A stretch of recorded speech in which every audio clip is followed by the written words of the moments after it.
சொல்ல போனால் அதுல பயன்படுத்துற வார்த்தையை பாருங்க. மசீஹ் இப்னு மரியம், மரியமுடைய மகன் ஈசா இருக்கிறாரே, இல்லா ரசூல், அவர் ரசூல் தான். கது ஹலத்து மின் கப்லிஹி ருசுல், அவருக்கு முன்னர் தூதர்கள் சென்று விட்டார்கள். அவர் செல்லலன்னு அர்த்தம். அவரே சென்று இருந்தா அவருக்கு முந்தி சென்றது எதுக்கு சொல்லணும்?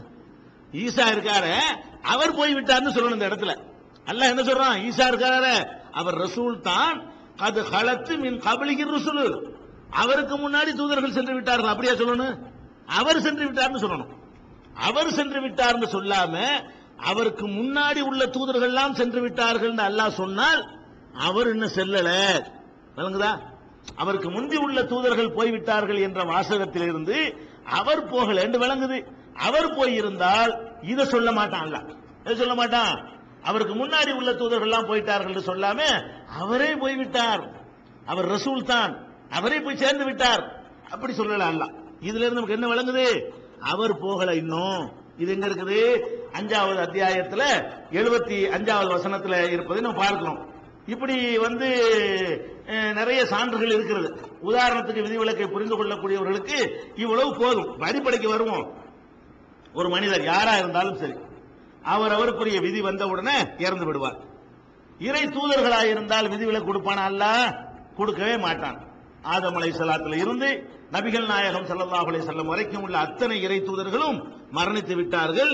விதிவிலக்கு ஈசா நபிக்கு மட்டும்தான். இத்ரிஸ் நபி விதிவிலக்கும்பாங்க, அது பொய். ஹிலர் நபி விதிவிலக்குன்னு சொல்லுவாங்க, அது பொய். அவருக்கு விதிவிலக்கு, இவருக்கு விதிவிலக்குன்னு அதற்கெல்லாம் எந்த ஒரு ஆதாரத்தை நம்மால் காண முடியவில்லை. ஈசா நபிக்கு இப்படி குர்ஆன்ல விதிவிலக்கு இருக்கிறது. ஹதீஸ்ல என்ன வருது? இறுதி காலத்தில் அவர் வருவாரு, இறங்குவாரு, அவர் தான் தஜ்ஜாலை எல்லாம் கொல்லுவாரு, அவருக்கு பின்னாடி உலகம் எல்லாம் அணிவகுக்கும், அவருக்கு பின்னாடி எல்லாருமே ஒரே ஒரு சமுதாயமாக அல்லாஹ்வை வணங்கக்கூடிய நன்மக்களாக அனைவரும் மாறுவார்கள். வந்தால் நபியா வரமாட்டார் அவரு.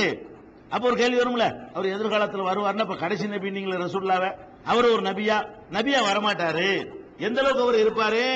தொழுவிக்க சொல்லும் போது கூட மாட்டேன்றுவார். இந்த உம்மத்துக்கு நான் எப்படி தொழுவிக்கிறது? உங்கள உள்ள ஒரு ஆளை தொழுவிச்சுக்கிறங்க. அப்ப அவர் மௌத்தாகிறது என்பதை அல்லாஹ் விதியாக்கி இருக்கிற காரணத்தினால், அவர் இன்னும் மௌத்தாவாத காரணத்தினால் மௌத்தாகிறதுக்காக வர்றார், வேற ஒன்றும் இல்லை. பூமியில தான் மௌத்தாகணும் யாரா இருந்தாலும். மின்ஹா கலக்னாக்கும், இதுல தான் உங்களை படைத்தோம். மின்ஹா ஃபீஹா நுஹ்ரிஜுக்கும் தாரத்தன் உஹ்ரா, இதுல தான் திரும்ப கொண்டு உங்களை போடுவோம். ஃபீஹா நுஹ்ரிஜுக்கும், இதுல தான் உங்களை கொண்டு சேர்ப்போம், இதுல இருந்து உங்களை எழுப்புவோம் என்று அல்லாஹ் சொல்ற காரணத்தினால அவர் எங்க போனாலும் சரி இங்கதான் சாவணும், இங்கதான் அடக்கம் செய்யப்படணும், இங்கிருந்து தான் எழுப்பப்படணும். அந்த ஒரு வேலை மிச்சமா இருக்கிற காரணத்தினால் அவர் வர்றார். சில பேர் கேள்விலாம் கேட்பாங்க. என்ன கேட்பாங்க? ஆகாயத்திலிருந்து ஒரு இடத்தை சாப்பிடுகிறார், இது ஒரு கேள்வியா? ஆளை தூக்கிட்டு போறது ஒரு கேள்வி, அதையே செஞ்சு அல்லாவுக்கு சோறு கொடுக்கிற மேட்ரா? இங்க இருந்து கோடான கோடி மைலுக்கு அப்பால அல்லாஹ் ஒரு செகண்ட்ல தூக்கிட்டு போயிட்டாங்கிறது பெரிய விஷயமா தெரியல. எப்படி சாப்பிடுவாரு? அங்க எப்படி கக்குசு போவாரு? இப்படிலாம் கேட்கிறாங்க. இது ஒரு கொஸ்டினானு கேட்கிறேன். அல்லாஹ் நாடினானே, ஆனால் இதெல்லாம் ஒரு மேட்டரே கிடையாது. பெரிய விஷயங்களே அல்லாஹ் சொல்லும் போது அதுக்குள்ள சின்ன விஷயங்களுக்கு போய் கேள்வி கேட்கிறாங்க பாருங்க, அதெல்லாம் தப்பு. அல்லாஹ் தன் உயர்த்துறான்னு சொன்னா அதுக்குரிய செட்டப்போட அவன் செய்வான். நம்ம ஹக்கீமானவன். இப்ப நம்ம சொர்க்கத்துக்கு நம்ம போயிடுறோம், அங்கேயும் திங்கத்தான் செய்யறோம். சொர்க்கத்துக்கு போன பிறகு நம்ம ககுசு போவோமா? ஒண்ணுமே வராது. சாப்பிடும், அது பாடி எரிஞ்சு போயிட்டே இருக்கும். அதோட உள்ளதான் போயிட்டு இருப்ப வெளியே எதுவுமே வராதுங்க. அந்த மாதிரியான ஒரு செட்டப் அல்லாவே என்ன பண்ணிடுறான், பின்னாடி ஒரு காலத்துல நமக்கு பண்றானா இல்லையா? அதே மாதிரி அல்லாஹ் அங்க தூக்கிட்டு போன உடனே அதுக்கு தகுந்த மாதிரியான ஒரு செட்டிங்க பண்ணுவான். அவனுக்கு எதுவுமே ஒரு பெரிய மேட்டர் கிடையாது. இதை கேட்பாங்க, 2000 வருஷமாக ஒருவர் இருப்பது என்ன கேட்பாங்க.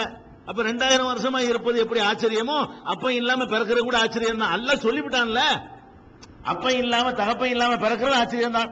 தகப்பை இல்லாமல் ஒரு பிறப்பது என்ன நியாயம் கேட்டாதுக்கு என்ன பதில் சொல்லுவோம்? அல்லாஹ் சொல்லிட்டான்னு சொல்லுவோம், படைச்சவன் சொல்றான்னு சொல்லுவோம். அதே இருக்குன்னு சொல்லிட்டு போங்க, குழப்பம் இல்லை தானே? படைச்சவன் சொல்லாம சொன்னால் பொய்யா போயிடும். அல்லாஹ் சொல்லாம இருந்தால், படைச்சவன் நான் உசத்தல அப்படின்னு சொல்லாம இருந்தால், அல்ல இவரை பத்தி எந்த ஒரு குறிப்பும் சொல்லாம இருந்தால், பொதுவா எல்லாருக்கும் உள்ளது அவருக்கு ஆக்கிரும். நம்ம இவரை பர்டிகுலரா இவர் பேரை குறிப்பிட்டு இவருக்கு ஒரு சமுதாயத்துக்கு மறுப்பா வேற அவங்க எல்லாம் கொல்லப்பட்டான்னு பேசிக் கொண்டிருக்கிறார்கள். அதுக்கு மறுப்பு வேணும்னு கவுண்டர் கொடுக்கறான்ல, இல்ல அப்படின்னு சொல்லி. அப்ப பர்பஸா நம்ம இப்படித்தான் நம்பி ஆகணும். ஈசா நபியை இறைவனால் உயர்த்தப்பட்டிருக்கிறார், அல்லாஹ்வுடைய கண்ட்ரோல்ல இருக்கிறார். அவர் திரும்ப என்ன செய்வாரு? வருவாரு, இறுதி நாள்ல வருவாரு, இந்த நபியின் உம்மத்தாக வருவாரு, நபியா வரமாட்டார் என்று நம்ப வேண்டும். இது ஒரு விதிவிலக்கு. அப்ப நபிகள் நாயகத்துக்கு பிறகு ஏற்பட்ட ஃபர்ஸ்ட் குழப்பத்தை வழங்கி கொண்டோம். என்ன குழப்பம்? நபிமார்கள் மரணிக்க மாட்டார்கள் என்ற நோய் முதல்ல வருகிறது. அப்பவே அந்த நோய்க்கு மருந்து கொடுக்கப்பட்டு விட்டது, முடிஞ்சிருச்சு டாபிக். அடுத்து என்ன வருது என்று கேட்டால், நபிகள் நாயகம் மௌத்தானது கன்ஃபார்ம் ஆன உடனே அடுத்த வேலை என்ன? அந்த இடத்தை நிறைக்கிறதுக்கு வேற ஒரு ஆள் வேணும்.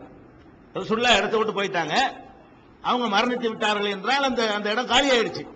அந்த இடத்தை நிறைக்கணுமா இல்லையா? ரெண்டு இடம் உங்களுக்கு இருந்தது.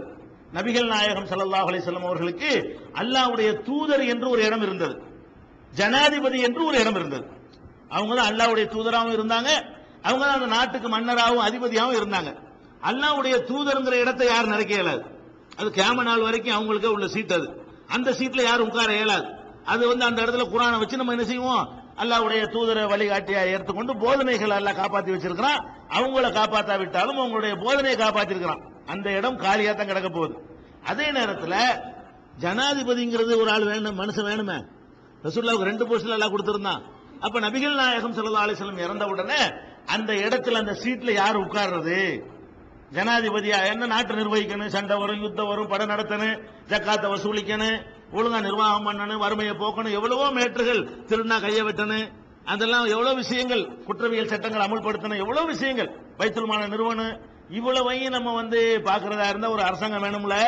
அந்த அரசாங்கத்தை நபிகள் நாயகம் ஸல்லல்லாஹு அலைஹி வஸல்லம் ஆளுகிற வரைக்கும் அவங்களே பார்த்து கொண்டு இருந்தார்கள். மூத்தா போன உடனே அதுக்கு ஒரு ஆள் வேணும். இப்ப மூத்தா போனது இப்பதான் கன்ஃபார்ம் பண்ணிட்டாங்களே, அபூபக்கர் சொல்லி பயான் பண்ணி விலைக்கு சொன்ன பிறகு மூத்தா போனதை கன்ஃபார்ம் பண்ணிட்டாங்க. இப்ப என்ன நோய் பிடிக்குதுன்னு கேட்டா, ரசூல் ஸல்லல்லாஹு அலைஹி வஸல்லம் அவர்கள் இருக்கிற வரைக்கும் தொற்றாத நோய் இறந்த பிறகு வருது. எப்படி வருது?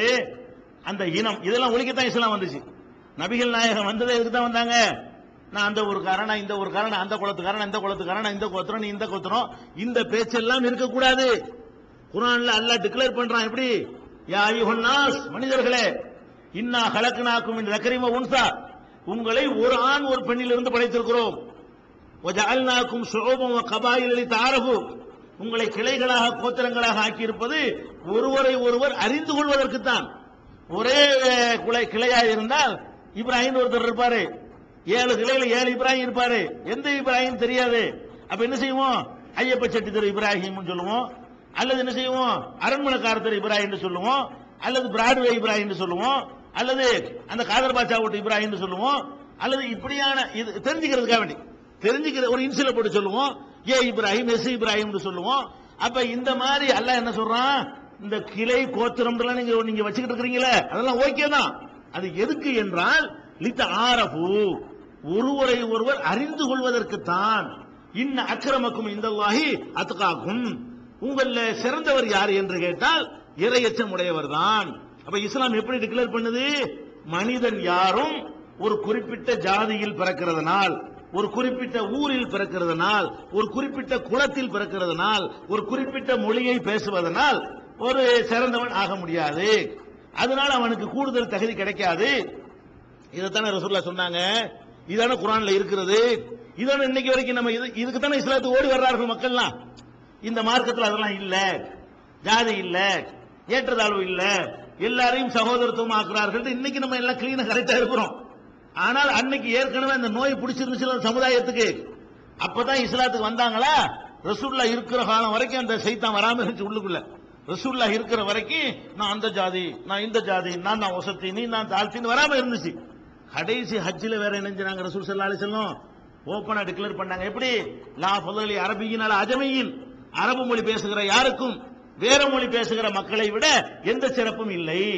தக்குவாவை கொண்டே தவிர, இறையச்சத்தை கொண்டே தவிர எவனும் எவனையும் விடவும் சிறந்து விட முடியாது என்று நபிகள் நாயகம் ஸல்லல்லாஹு அலைஹி வஸல்லம் அவர்கள் இறுதி ஹஜ்ஜில் டிக்ளேர்